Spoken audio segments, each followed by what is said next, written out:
Hello and welcome to another video and podcast from Fantasy Football Scout. My name is Joe and today I'm joined by Mark, aka the FPL General, to look ahead to Game Week 37. Nearly there, almost ending. We look back on his Game Week 36 and assess what is going on with the captaincy lately for many of us.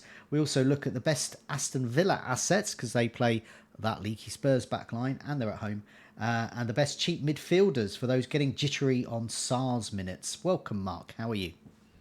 I'm very well, Joe. Enjoying some an extended spell of nice weather in the UK, especially up north here in Scotland. We don't get it too Yes. often. We feel like we've been in Lanzarote for the last couple Wow. of weeks, so Yeah, it's you been can nice. go out and get a nice tan, move from blue to white.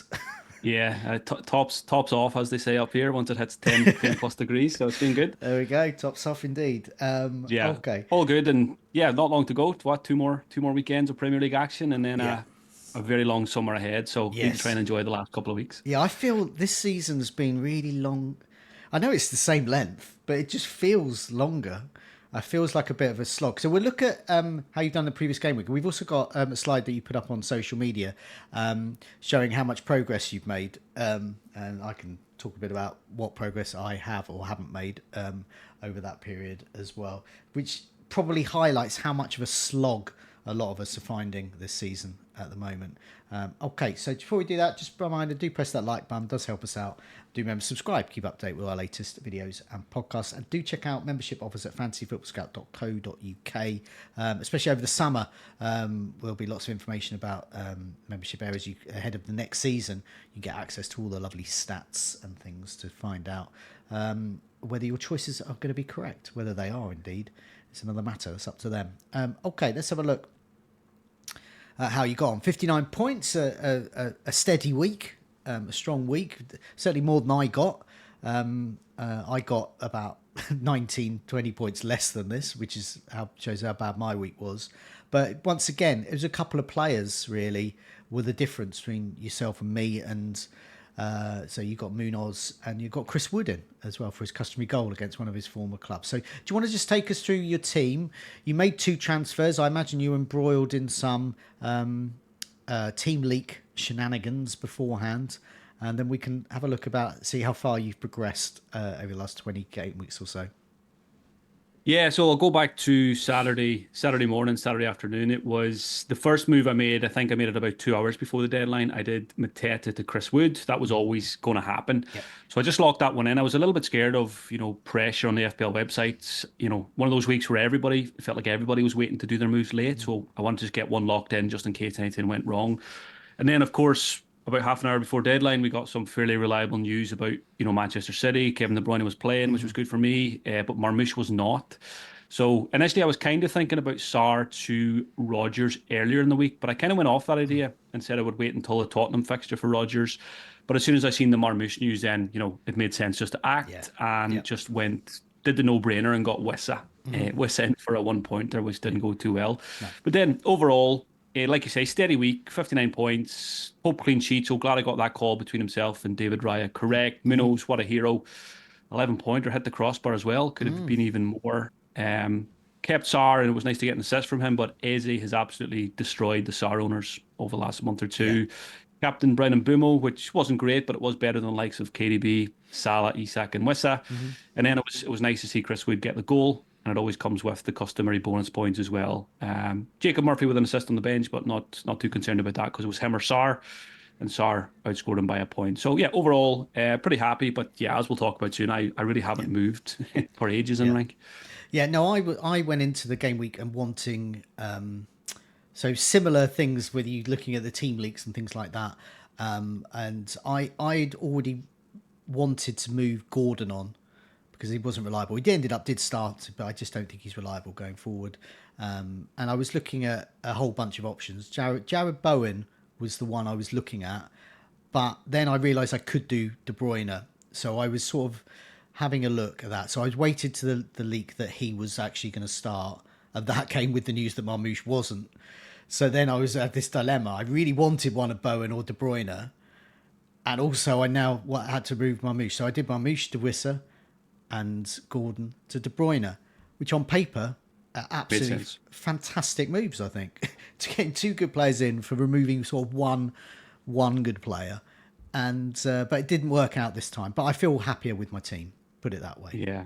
But I was looking at a couple of teams today as well, just looking back on the game week.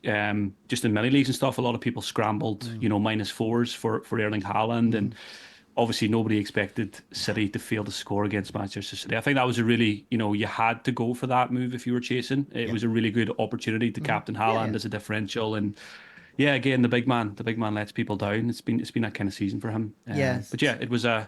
I was just sitting there on Saturday. You were probably the same. Hanging around first of all for a late deadline, and then hanging around for team news. It's a pain. You can't really get off your Saturday yeah. until it all happens. I was just thinking, I really wish to just leave the deadline at 11, even if there is no early kickoff. If I'd have done nothing because Marmoush got a point, same as Vissa, I would have played Rogers. I would have benched Gordon.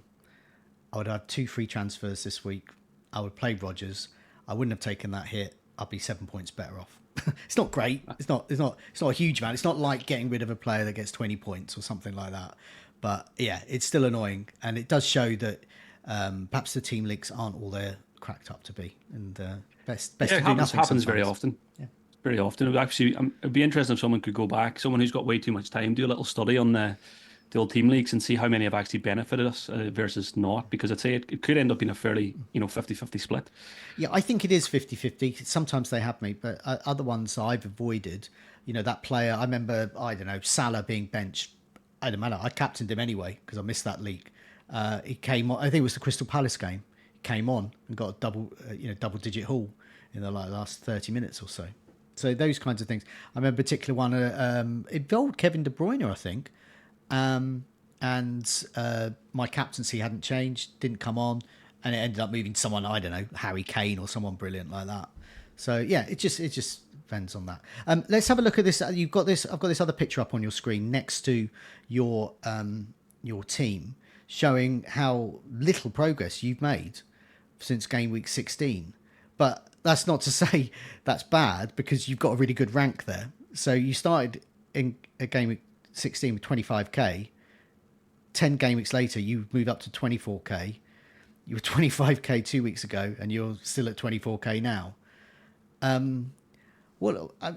I mean, it's a great rank to be at, but Stuck in the mud, it feels like. It's I call myself, a safe, steady Eddie manager, and I think that sums it up perfectly. yeah, It's we talked at the start there, I think most managers do feel like when they get to this stage of the season, it is a bit of a slog, and certainly a big part of you is just looking forward to it being over, just for the refresh and the fresh start again next season. And I think the fact that I haven't really been able to, push on, it certainly has me feeling that way, that I'm just looking forward to game week 38 now, and getting probably a 24k or a 25k rank under the belt, and that'd be great. and moving on. Yeah, and again, I'm happy. I'm happy. It's my target at the start of the season was another top 50k, and it looks like I'm going to achieve that unless things go badly wrong in the final 2 game weeks. And again, top 10k is probably a little bit too far away now for just 2 game weeks to go. So again, it's just a steady season, and I'll be very happy when I look back on it. But this just made me laugh, looking at this a couple of weeks ago, and then again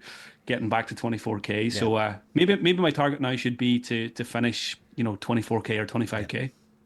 Yeah, I mean, myself in contrast, so I've been having a combination of sort of playing the sensible moves, but at the same time taking a few risks, like taking a hit last week.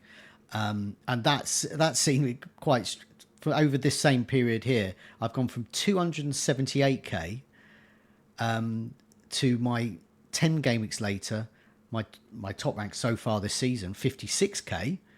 And then now I'm back at 114k. So it's a bit of a roller coaster, but I guess it's been interesting. But yeah, I want it to end. Yeah, I'm seeing a lot of people. There's a lot of people on the timeline really fighting for a top 1k finish.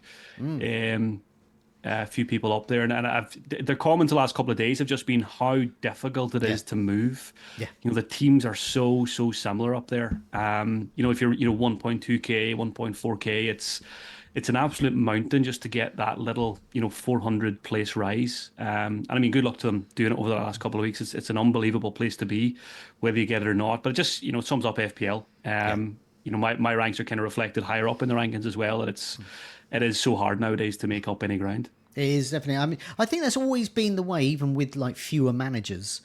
involved in it. So the times when I've been in the top 10k around the sort of game week 16 mark, I tend to stay there because you tend to do the sensible moves there. So you can go, you just go up or down within that 10k, and you've done very similar, so within that sort of 20 to 30k mark as well.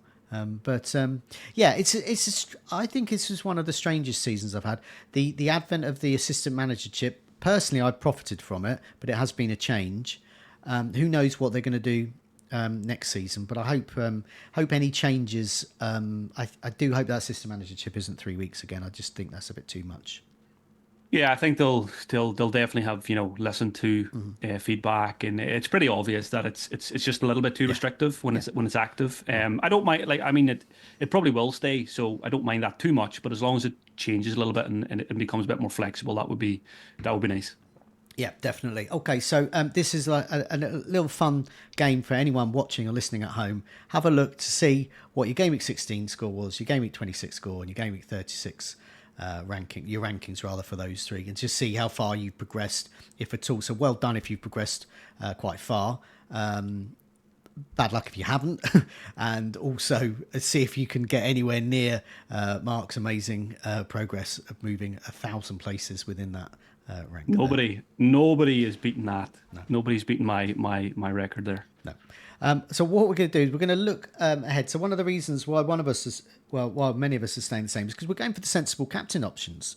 But it's not the sensible captain options that are actually getting the points. So I've done a table of a few options here. So this is just looking at the last very small sample, last 2 matches, but I think it's an important sample because it's also a time where certain things have been decided. We know who's relegated, and we're seeing with the relegated sides now, they're actually performing a bit better. Southampton getting a clean sheet against Man City, fighting to avoid the accolade of being the worst Premier League side of all time. That still is Derby, unfortunately. I heard Derby fan on a phone in on the radio at the weekend saying, "Oh, we don't care about it. We don't notice." Yes, you do. I think if that was Great my tweet. team. Great tweet from. Did you see this tweet from Southampton over the weekend? No, what they say? They tweeted saying, "We're sorry we got your hopes up, Derby County." Exactly. They do care about it, and I think there has been a focus on defence at Southampton. Leicester are performing better. They can actually score now, and Ipswich have always been quite good and always can score. But they're getting beaten too often as well. But nevertheless, it's also a time where Liverpool have won. So we've got this unusual Liverpool side where they've still got great players. They're still playing, but they've got nothing to play for. So anyway, so I thought last 2 matches was a good time. So what I've done is I've sorted this by, well, ideally I'm looking at FPL points. So I've highlighted the sort of popular captains, those that we might consider captaining going forward or already have captained recently, and some of the other options we perhaps might consider in their place. So we'll start off with Arsenal. Saka, popular captain in Game Week 38, I would imagine, because they play Southampton, who have just kept Man City at bay. So maybe he's not the best captain. He's only had 4 points, very limited starts as well, although he has started the last 2. So he's got 4 points. His minutes per expected goal involvement non-penalty every 156 minutes. He's had 7 shots inside the box and created 5 chances. So he's had a go. But it's Odegaard has been the one for Arsenal. If you're going to captain an Arsenal player in the last couple of matches, it would have been Odegaard. 13 FPL points he's got. Minutes per expected goal involvement non-penalty every 285 minutes. Because he's got 2 assists over this period. And Saka's got no assists, no goals. So Odegaard has got those 2 assists there. His ownership's only 5%. Great differential. A couple of shots inside the box. Great 3 chances. This just highlights, just and a short sample in Arsenal, that we're thinking about the wrong players, perhaps.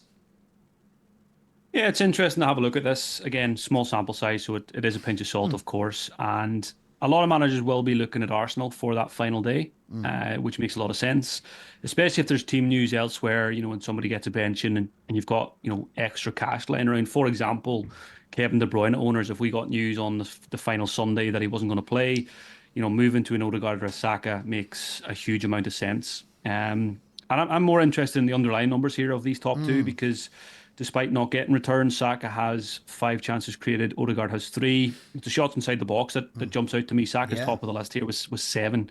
Odegaard has 2. Alisson actually made a really good save from Odegaard from outside the box at the weekend. But yeah, I'm still a Saka man if I go Arsenal. Yeah. Bigger sample size and all that kind of stuff, and more talismanic. But there's a good chance I'll just swerve both on the final day because it's probably going to be hard to afford them. Yeah, definitely. I mean, I could afford Saka, but I think I'm going to make a move in Game Week 37, which will lock me out of that. And it's to get this guy in, Ollie Watkins. So I looked at Aston Villa, who is the best one. It is Ollie Watkins. He's the one that we would think about captaining, and he is the best. He's got 11 FPL points last 2 matches. Just that one goal, but is in minutes per expected goal involvement, non-penalty every 266 minutes. He's got 3 shots inside the box, but he's much more accurate than someone like, say, Saka, for example. Watkins' job is purely to it's not to cut in from out wide. It's just to score. That's his job. 3 shots inside the box, 1 goal, 2 shots on target. So there's this guy here. So some people might better bring him in. Other people might not be able to. For some people, like in my case, I can bring him in for Mateta, and that looks like the most no-brainer move I will ever do this season. Mateta out for Watkins and bung the armband on him and hope for the best. But that will lock me out of doing Kevin De Bruyne to Saka in Game Week 38. So other people need to think about that. But anyway, what do you think about Ollie Watkins? Because we're going to look at Aston Villa assets in a bit, but you don't have any Villa at the moment. They play Spurs, who I don't think will go as weak, but their B team's still okay. But nevertheless, they're just not going to be. Aston Villa are good at home, and I would imagine Spurs are just not going to be. Their head's not going to be in this game. Yeah, I mean, I was watching the highlights this morning. The space that Eze had was ridiculous. Tottenham are a disaster in the league. I hope as a Celtic fan that Postecoglou gets his trophy, but it's been a disastrous season for him, Premier League wise, and it's hard to see him there next year, regardless of what happens. On to Watkins, we will talk about Villa later because I've asked you to put a Villa table together because they're the team I'm most interested in going into the final 2 game weeks because they're fighting for Europe. And they've got the 2 European finalists coming up, Tottenham and Manchester United, who have their heads elsewhere. And Watkins is very high on my wanted list. I was close to getting Rogers last week, but I think now that we're 1 week further ahead, that I'm more likely to get Watkins over Rogers now. And just the way the team's set up, possibly. I already sold Mateta, and I think like you said, it's a no-brainer if you have Mateta to go to Watkins because the cup final Saturday and then the games on Tuesday, so you don't even know which Palace players will start in the Premier League in Game Week 37. Watkins, I really like him this week, but my scenario is more tricky because it's Isak, who's obviously a really good player, and I've kind of had it in my head all along that I would keep him all season while Newcastle are still playing well and fighting for Europe as well and fighting for second place now, which would be huge for them. So not as straightforward, but given my rank, I think I'm pretty safe top 50k. I'm probably not going to get top 10k. It's a move I think I could make, and even if Isak does do well, it probably won't impact my season too much. No, I mean, he's got a tough game. So he plays Arsenal next, but then you've got Everton at home for the final game. So it's really that game you want Isak for. So yeah, I had considered moving Isak, but it was just I'd quite like to keep him for that last game, even though the Arsenal game. But anyway, so we'll move on to the next team as well. So that's Aston Villa and Arsenal there. Brentford, interesting. Now, Brian Mbomo, understandably, is getting our attention. And he's actually done all right. He's only small returns, an assist here or there.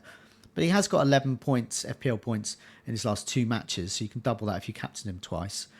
He's got 2 assists, created 2 chances, 3 shots inside the box. Fairly okay. But it's in fact Kevin Schade, not Visser, who is the best one because he's got FPL points, 25 points in 2 matches. He's created 3 of his back of 3 goals. He's only in, just looking at his ownership, 3% of teams. So Brian Mbomo is in half of teams. His over, I think his effective ownership was 164%, which includes captaincy last week for me. Kevin Schade is in hardly any teams as well. So is that another indicator that we're perhaps going for the wrong player? If we'd have got Schade, I mean, you benefited from his huge haul about 3 weeks ago. But like me, you got him in for the last couple of weeks. Should have gone for the other guy.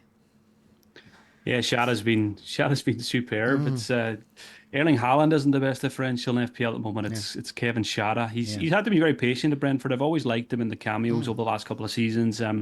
There's no doubt there's a very, very good player there. I think what goes against him FPL wise is, how good Brian Mbeumo is in particular.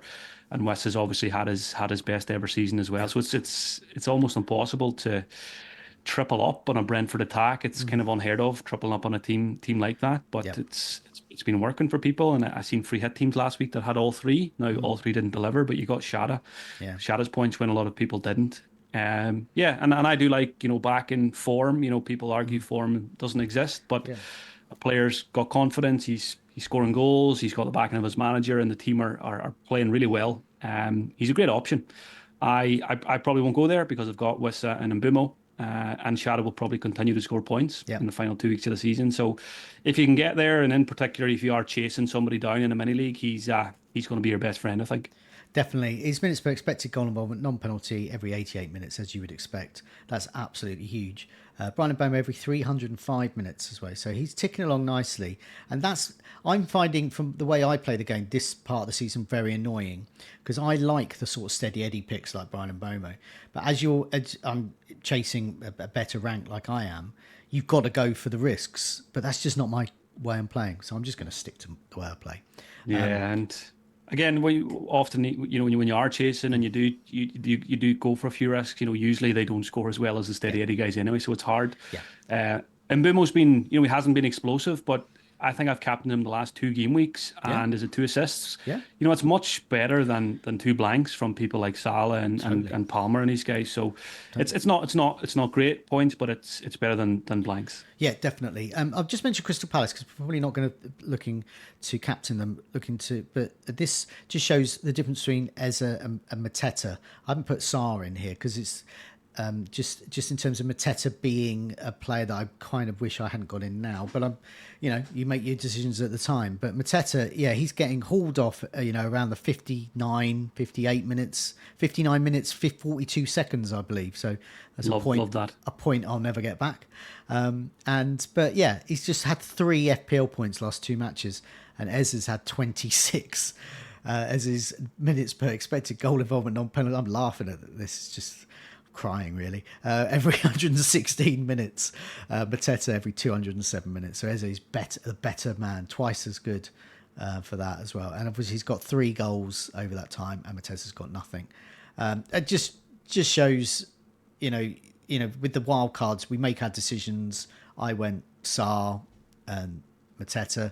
If I'd have gone for Eze, I'd be much better off. And other people went for Eze and didn't go for Mateta. So, just slim margins.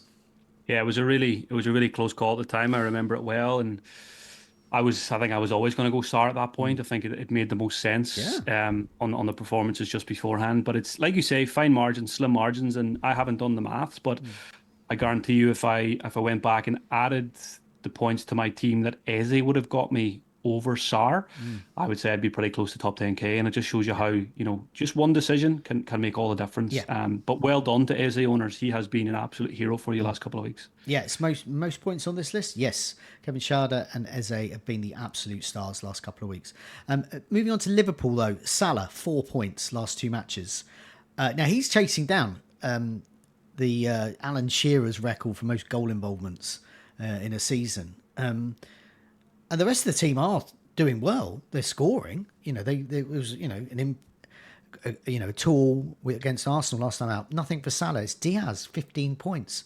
So once again, for the last 2 matches, if you'd have just got rid of Salah for Diaz, which would have incidentally freed up about 7 million, which is a player, you would be, and getting someone else, you'd be doing really well in terms of points there, and your team would actually look better. Diaz is minutes per expected goal involvement non-penalty every 72 minutes. Salah every 230 minutes. 2 goals for Diaz over this period. What could have been? Yeah, only if we could play our hindsight chip for the last week or 2 of the season. It's again, I watched a good chunk of the Liverpool game, and Salah was really close to points on a few occasions. There was one Luis Diaz big chance, should have scored, would have been a Salah assist, and then the the Szoboszlai assist should have really been a Salah assist. If Szoboszlai caught it better, would have scored himself, and it would, it'd be 2 assists, probably bonus. We wouldn't even be talking about this. So I don't think there's going to be a point in the final 2 weeks where Salah's the weakest link in my team. So No. I will just write it out. High ownership, no need to take a gamble against them, and I do still expect a few more points to come before the season's over. Yeah, I have currently got the captaincy on him, but I think I'm going to go for Watkins because I'm not sure if I can trust Salah. Having said that, he plays my team Brighton, who can concede, but you never know. But I think Salah's one of those weird players where I think he's perfectly valid to keep, he's perfectly valid to sell, he's perfectly valid to captain, he's perfectly valid not to captain. He's Schrodinger's Salah. He's both got points and no points. Do you know what? It's probably just as simple as if you're happy where you are, keep him. If you're not, get rid. Yeah, exactly. As you said, is Salah my weakest link? No, not at the moment. So moving on to Man City. Now, this is Kevin De Bruyne and got 14 points in the last 2 matches. This is one of the reasons I got him in. It's just points. Didn't get them for me last time, but I have high hopes about Bournemouth. I really hope he's playing that. This is going to be his last home game. You would imagine, even if he doesn't start, he's going to get hugely significant minutes in that. So I anticipate him doing well. Well, minutes-wise. Marmoush, just those 3 points last 2 matches and that sub-appearance. But Pep Guardiola did say he wished he brought him on for more minutes. And Haaland has actually got 9 points in his last 2 matches he's played. So this is including the prior to the injury game. But minutes per expected goal involvement, non-penalty, every 400 minutes for him in those 2 matches. Marmoush, every 339 minutes, because that includes him out on the right as well as a sub-appearance. And it's De Bruyne, every 103 minutes, who's actually been the star. And when I was looking at the underlying stats for the day, for that particular day they were playing, De Bruyne topped the charts for expected goal involvement. He really could have got a hatful if it wasn't for Southampton pulling out a worldie in terms of their defence. But I feel happy as a De Bruyne owner going in for Bournemouth, and I'd be happy to remove him for the last game against Fulham. What do you think? Yeah, I think most people will be thinking similar. Again, I've got him. I'm happy on until I have a good reason to lose him. I will just write him out possibly for the rest of the season. But yeah, it's certainly open on the final day if there's any doubt over him in terms of minutes. I agree. I think he'll start the home game and come off for an ovation at some point, hopefully in the 89th minute, not the 59th minute. And yeah, hopefully the points are in the bag at that point as well. So yeah, no plan to lose him just yet. We'll just reassess it again closer to deadline, and then again game week 38. And what would you do with Haaland? What do you think Haaland owners should do? I think you made your bed. You keep him now. I think on another day you get a brace against Southampton, and you're absolutely delighted. You're I'm not going to say unlucky, but you didn't. Nobody expected City not to score. Yeah. I think you made the decision because you wanted him and you wanted to use him as a differential. So don't give up after 1 week is what I would say. Yeah. One of the reasons I didn't go for him for it was because I look back at that game week 10 decision, and whilst I'm not exactly where I want to be in the rankings, I have not regretted not owning Haaland once in that time. And that's a long time. I know he's been injured for some of it, but that's a lot of games with him playing that I haven't minded. And a varying degrees of ownership as well, because he was in game week 10, game week 11, he was still pretty well owned as well over that time. But yeah, this just shows that De Bruyne is probably a man at the moment for Man City if you're going to go for the captaincy. Newcastle, Isak, 11 points. Not too bad. This is why you want to keep him. I want to keep him. But Trippier, 17 points last 2 matches. So once again, it just shows the cut price unusual choice for captaincy has actually been better than the one you would ordinarily go for in Isak. Yeah, I'm kind of torn on Isak. I love the player, and he's never the weakest link in your team. But it's just, I'm asking myself, can Watkins get more? Looking at the fixtures, and I think there's a chance that he could. I don't think Isak has been at his best in recent weeks, and I think Eddie Howe's even said that. But he could be in 37 and 38. Yeah. So it's a close call. I'm almost hoping that I need to deal with something else that just makes the decision for me. Because I think Isak to Watkins is definitely a luxury move. And yeah, I'm not sure how I feel about it just yet. Yeah. One of the reasons I feel okay with going for Watkins if it locks me out of Saka is because my planned move in Game Week 38 is Kevin De Bruyne to Bowen, a player that I've always wanted to bring in the last few weeks and I've always not got in.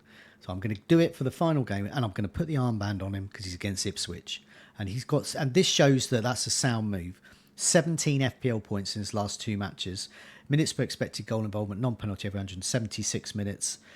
He's got 2 goals over this time, 4 shots inside the box. Hasn't created any chances, so he's been shooting there. But it also shows that Wan-Bissaka has been a shrewd investment. I know it's a player that we've been speaking about. 19 FPL points over this period. Minutes per expected goal involvement, non-penalties, absolutely stupid. It's like every 500 minutes or so. But nevertheless, he's been creating those chances, creating 3 chances. And him and Bowen are working really well together. So if Bowen's getting goals, Wan-Bissaka's probably the guy who's going to be assisting him, which is proved the case recently. This says to me, get Bowen in at some point. And this says if you've gone for Wan-Bissaka recently, well done indeed. I think even bigger well done on that than the Eze move. Yeah, and I think the signs were there a couple of weeks ago on Wan-Bissaka. He was improving in the final third, and like you say, linking up well with Bowen. So he's been a lovely little differential for those who've had him. Playing for a Potter team that are often defence first. So there was a lot of reasons to do it. And yeah, me and you always talk about Jared Bowen. If we had 6 midfielders or 7 midfielders in FPL, he would always be in there. He's always just about on the cusp of making it in. And I like your Ipswich Game Week 38 idea. Yeah. I got the goal notification through on Saturday that West Ham had scored a second goal, and I just knew. It feels like Chris Wood earlier in the season for Forest. It's at the point now where Bowen is absolutely the main man there. Yeah, definitely. And yeah, again, could end up going there myself on the final day. Okay, we've got a couple more tables to show. I won't dwell too long on this one because we've had quite a lot of stats to throw at people in that last one as well. But I hope people found that interesting. I think I found it quite illuminating to compile that captaincy one as well. Okay, I'm looking at Sarr replacements. I'm quite happy to keep Sarr. Probably going to bench him the last 2 weeks, but I'm quite happy to keep him. He's not the least of my worries. But nevertheless, his minutes could be reduced. And we don't really want Crystal Palace as such. Going forward, I don't think so. Crystal Palace, the fixture, well, Wolves at home, yes, but it's straight after the FA Cup, so we don't know. And then they got Liverpool away, and that's Liverpool's final game. So here's some options here. Some we've already mentioned, so we can sort of just reiterate that. Kevin Schade, they're 88 points, 88 minutes per expected goal involvement, non-penalty every 88 minutes. There, he's the absolute top choice to get in. Only costs 5 million or so. So you've got some money to spare. So if you were to get rid of Sarr, he would probably be the one, according to this. Yeah, but there is one more name around the middle of the list who I talked about earlier, Mr. Rogers. But yeah, Shada's a great option. Yeah. Okay, so I put Sarr in. Sarr's actually the second best in terms of minutes per expected goal involvement, non-penalty. So this is why I'm quite happy to have him as my first sub, because it's every 91 minutes. So that's pretty strong there. He's only got that 1 assist, but he could have had so much more. I think it was Mateta's arm was offside for the first goal. And when I was walking the dog and I heard that he scored, and I thought, yes, brilliant. So I've got Sarr in my team. And then they just said no goal because Mateta's arm was too far forward. Yeah, on the halfway line, I think it was as well. Yeah. Nightmare. If you've got a bit more money, Eze is still a strong option, but is he going to get those minutes? And maybe he could score against Liverpool. I don't know if anyone's going to bring him in now. There's an Arsenal man, Trossard. If I wasn't going to go for Saka, and I was really gung-ho about that Arsenal final fixture against Southampton, Trossard's good because Mourinho has been red-carded. Now, I think he'll miss the next game, but he'll probably be back for Game Week 38, I would imagine. But Trossard has been doing well. So he's just got that 1 assist. But I think in terms of on the eye, he just looks quite 4 shots inside the box. I think he's quite a good differential asset there. He's only in 4% of teams. Yeah, I only ever like Trossard as a 1 week punt. So he ticks the box for 38 with the fixture. Yeah. I don't think I go there 37, but one to look at for the final day. Definitely. Rogers is the guy that you've got your eye on. Minutes per expected goal involvement, non-penalty every 166 minutes, last 2 matches. I compile these sorts of things regularly over the season. That's actually quite high for Rogers. Rogers is usually, his expected goal involvement, non-penalty, is usually something around the sort of 270 minutes. 166 minutes. So he's definitely getting better. He's in a huge amount of teams. And he's got just that one assist last 2 matches, but so much promise of more as well. So created 4 chances. Yeah, I mean, Sartor Rogers looks. I think that will be a popular move. Yeah, and I nearly done it last week. I just thought the fixtures, it was okay to wait because Sar had Tottenham and it worked out quite nicely. They both got their assists and probably got the same points. Rogers, I don't like not owning him. I don't like not having really good players who are playing for good teams. It's just as simple as that. The assist Yeah. for Rogers, the assist for Watkins was fantastic. Great ball in, and I've got cold feet on Sar just because of the cup final at the weekend and then the Tuesday game. If Palace manage to win the FA Cup, they are not going to be sober for about 2 weeks, I would imagine. So Yeah. I don't, who knows who played for Palace on the Tuesday night? Glasner Yeah. might have to put his boots on himself and get out there. So it feels like a good time to maybe lose one more. Crystal Palace, Yeah. having already lost Mateta last week, and as good as Shada has been, because I've got double Brentford already, I think I'll go Rogers if I do a midfield transfer. Yeah. So another Arsenal player, Martinelli, he's been looking good actually. He has scored in his last 2 matches as well. 4 shots inside the box, 3 on target, really accurate as well. I like him against Southampton as well. So I think I would prefer, if I was going to go Arsenal, because I'll be locked out of Saka, but also even if I wasn't, I'd be tempted by Martinelli. I think he's a potential as well. Yeah, I think Arsenal's definitely the place to go on the final day for one last transfer. I seem to remember doing that last year. I seem to remember getting the Havertz in on the final day, which worked out as well. So, maybe we'll be doing the same thing again this year, hopefully to secure that final green arrow. Yeah, definitely. Just a couple of names here, just to mention, but I don't think people will be going for Nottingham Forest now because they are conceding and they're not scoring a lot, and it's against West Ham and Chelsea, so they're not greatest fixtures. You've got Chris Woods, obviously he's not going to go anywhere, but just investment now after that Leicester game, might not. But nevertheless, Gibbs White and Alanga, both ownership is very low still, and they have both got attacking returns, and their minutes per expected goal involvement non-penalty at around the sort of 300-minute mark is not too bad. So they're to consider. But it's the next 2 names I think are important because Bournemouth in the final game play Leicester. So there will be interest here. They might even see some captaincy going on. There's no Tara, he's injured, so it will be between Evanilson in forwards. But we're looking at midfielders here. Semenyo and Cliver will be the ones to go for. Semenyo's minutes per expected goal involvement non-penalty is not great every 469 minutes, but he has got an assist and he's got a couple of shots inside the box and created a couple of chances. He has a go for it as well. But Cliver is interesting. Minutes per expected goal involvement, non-penalty, last 2 matches, every 681 minutes. That's really poor. That's like a defender. No chances created, no shots inside the box, no shots on target, just that one start. So I think on paper, people might look at that and go, Cliver on penalties play Leicester. But I think Semenyo might be the one to go for if you're going to go that way. Yeah, am I right in saying Cliver didn't start at the weekend as well? Yeah, he didn't. No, he came on, but he got significant minutes. I think he came on at half time. Yeah, there could be something niggling there. There could be something could be carrying at this stage of the season, and they're just being careful with him because it doesn't make sense for a player like him to be on the bench, of course. No. So I would need team news before deadline on the final day before I would buy a Clivert. But if I did have that, then I like him a lot as an option. I still like Clivert most if he's on the pitch, but feeling that Semenyo seems a bit safer for minutes. Definitely there. And final table here, just Aston Villa. This will be really short because I think there's basically 2 options. I managed to come up with 4, but there's 2 options really. Sorted by minutes per expected goal involvement and sorted by chances created. Rogers is the man. This is for the last 6 game weeks. Because we're not comparing different teams, with blanks and doubles, we can go back to game weeks here because rather than matches, because they're just all from one team. So Rogers has created 10 chances the last 6 game weeks. He's the most creative player. He's got a goal.